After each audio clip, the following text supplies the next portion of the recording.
Halo semuanya, kembali lagi bersama cerita TA. Sorry ya, cerita ini diupload di channel ini karena channel cerita Febri tidak upload selama seminggu ya. Oke, yang belum subscribe silahkan subscribe.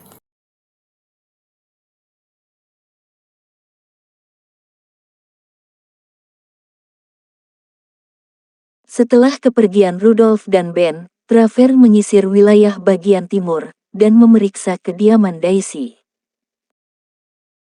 Rumah sudah terbakar habis membuat Travers memiliki pekerjaan tambahan untuk membangun replika rumah milik Daisy seperti semula lagi.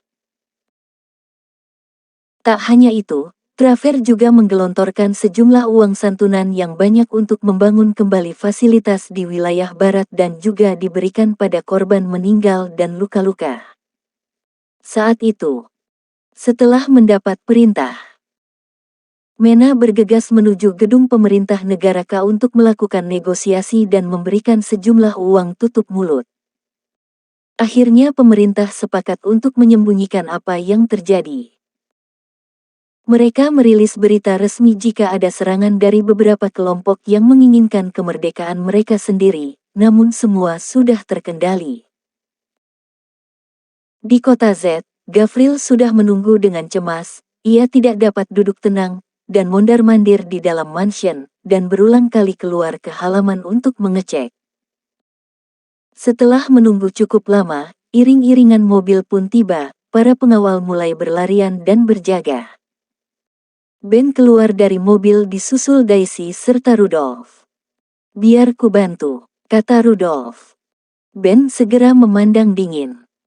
"Aku masih sanggup, bahkan untuk duel denganmu." Gavril yang melihat kedatangan Ben segera berlari. "Kau terluka parah di kepala, bisa-bisanya tetap nekat naik pesawat beberapa jam. Aku bisa datang ke kota S atau setidaknya di sana ada dokter juga." "Tidak ada dokter sebaik dirimu, dan aku ingin diobati di mansion," kata Ben berjalan. "Tapi ini berbahaya," kata Gavril. "Aku sering melewati bahaya, nama belakangku adalah bahaya," kata Ben. "Astaga," keluh Gavril karena keras kepala Ben. "Obati Daisy dulu." Ben kemudian masuk ke dalam mansion. Saya tidak terluka, saya hanya butuh mandi." Gavril mengangguk tanda mengerti. "Saya akan memastikan setelah Anda selesai membersihkan diri," kata Gavril. Para pelayan juga sudah tanggap, mereka melayani Daisy dan mengawalnya naik ke atas. Ben sendiri sudah berada di dalam kamarnya. Ia kemudian menuangkan minuman whisky dan menyesap. Gavril menyiapkan alat-alat yang sudah disterilkan. "Nona Daisy," menolak, ia ingin membersihkan diri lebih dulu. Kata Ben duduk di sofa dan menaruh whiskinya di meja. Saat itu Ben memakai kemeja putih. Bajunya telah banyak dengan bekas lumuran darah, dan membuka kemejanya, pria itu sedikit meringis ketika lengannya yang terluka karena terkena serempetan peluru mengenai bajunya. "Aku tidak suka memakai kemeja warna putih, karena hal ini," kata Ben. "Kenapa? Kau takut citramu yang kebal akan luntur?" "Karena darah yang membekas di kemeja putih." Gavril mulai mengoleskan kapas menggunakan penjepit yang sudah dibasahi dengan cairan antiseptik dan menyeka darah yang sudah mengering di pelipis Ben. Perawat yang menemani Gavril melakukan tugasnya dengan baik, ia melayani Gavril dengan cekatan. Tak berapa lama Rudolf pun masuk. "Aku baru saja mengunjungi narapidana kita," kata Rudolf dan melihat Gavril sedang membersihkan luka Ben. "Aku memeriksa CCTV, Blaze berusaha untuk mengeluarkan John, tapi dia justru salah mengeluarkan Billy." "Ada apa dengan Billy? Kenapa menyiksanya sampai tidak berwujud seperti itu wajahnya?" "Astaga, Travers seperti memiliki dendam pribadi padanya," tanya Rudolf. Gavril mengulurkan tangan dan perawatnya memberikan beberapa alat untuk melakukan jahitan di kepala Ben. "Anestesi," perintah Gavril pada perawat. "Tidak perlu, Aku menyukai rasa sakit, kata Ben. Baiklah Tuan, keras kepala, kata Gavril dan mulai menjahit sedikit demi sedikit dan sepelan mungkin. Billy menentangku dan Traver memberikan pelajaran. Pelayan yang lain sudah dibuang ke penangkar hiu.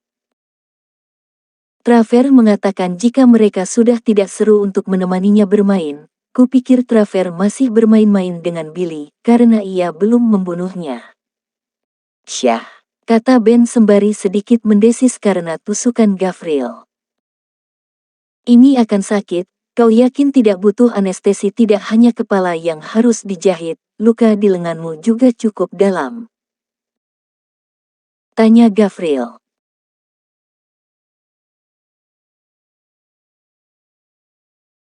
Ben mengambil whisky dan meminumnya. Ini anestesi terbaik, kata Ben menunjukkan dan mengangkat gelas whisky-nya. Apa Traver memiliki gangguan? Dia suka menyiksa orang. Berbeda denganmu yang tidak mau direpotkan menculik atau menahan tawanan. Kau lebih suka membunuhnya langsung, tapi Traver, dia sangat suka menawan dan menyiksa orang. Dia akan merasa puas ketika menyileti kulit manusia. Apa itu sebabnya kau tidak membunuh John saat itu untuk memberinya mainan baru? Kata Rudolph. Ben mengingat bagaimana pertama kali ia bertemu dengan Traver di mansionnya. Anak muda itu adalah satu-satunya yang berhasil dan berani membobol pertahanan mansionnya tanpa melalui orang dalam. Jika Blaze bisa meledakkan satelit milikku, itu karena dia sudah sedikit banyak mengetahui sistem di dalam pertahananku. Dia juga keluar masuk mansion. Traver berbeda, dia tidak pernah menyentuh bangku pendidikan, sama sepertiku. Namun, dia mampu membobol pertahanan keamanan milikku. Dan berani menyelinap masuk. Nilai plus yang aku sukai darinya adalah dia psikopat. Dari caranya melumpuhkan musuh, dan membunuh, saat dia dapat masuk ke dalam mansion, aku melihat hampir seluruh pengawalku seperti daging cincang. Dia sama seperti aku.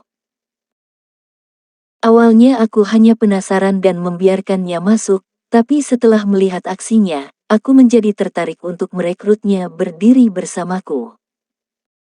Ya, tentu saja kalian cocok, karena kalian para penderita gangguan mental. Gavril menusuk lagi dan menarik jahitan, lalu mengikatnya. Sas. Itu kasar, kata Ben merasakan nyeri di kepalanya. Karena kau seharusnya melakukan terapi denganku. Sedikit demi sedikit kau tidak akan kecanduan dengan obat lagi. Aku tahu akulah yang meresepkan obat itu. Tapi aku tidak bisa terus-terusan memberikannya padamu. Kau bisa gila sungguhan jika terus-menerus menelan obat itu. Kata Gavril sembari melanjutkan jahitan di lengan Ben. Sejujurnya, sudah lama aku bisa tidur, dan tidak terlalu sering meminumnya. Aku juga tidak bermimpi buruk. Benarkah? Sejak kapan? Gavril terkejut sembari masih fokus pada lengan Ben. Ben mengingat-ingat lagi. Aku lupa kapan tepatnya, kupikir, apa karena aku terlalu banyak mengeluarkan tenaga? Kata Ben sedikit menutupi wajahnya dengan menunduk membenarkan duduknya. Tenaga.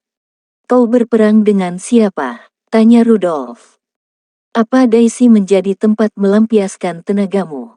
Kata Gavril dengan cepat dan tertawa, lalu menyimpul jahitan.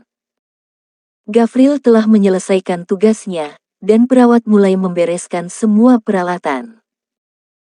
Ben hanya diam dan menyadari sepertinya memang sejak Daisy ada, Ben tidak mengkonsumsi obatnya terlalu sering.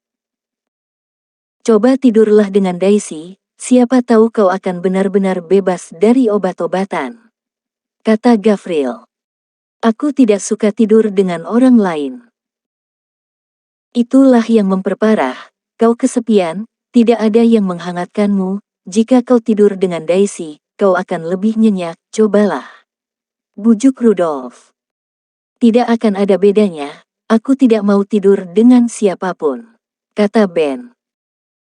Coba saja Ben, seandainya Daisy tahu kau sering mengigau karena bermimpi buruk, sepertinya dia juga bukan tipe yang akan meninggalkanmu. Kata Rudolf.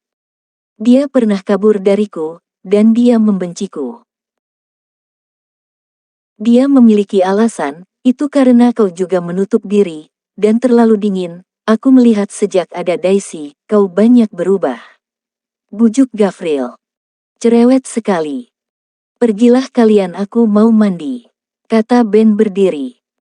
Baiklah, kepalamu yang keras jangan sampai terkena air dulu. Kata Gavril. Rudolf tertawa mendengar Gavril mengejek Ben.